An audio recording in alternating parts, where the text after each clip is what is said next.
Kristin van Ogrtrop, who's managing editor of Real Simple magazine, is also here. Kristin, over here. So you have some tips for people, basically some advice. Some normal people. How to simplify a dream wedding. I do. I mean, it all goes down to reducing your stress.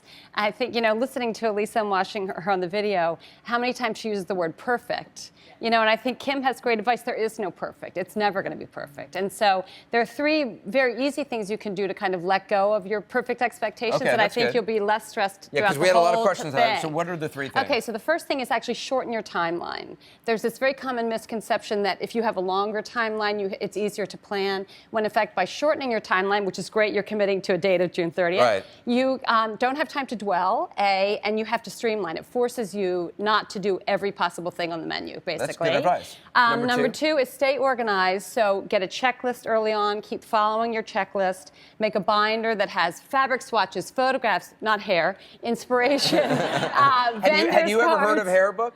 No. No. But I've been married for 20 years. I don't think they did it 20 years ago. Right. Okay. And then the third tip is, and this is kind of making yourself have a control-freak cleanse, so to speak.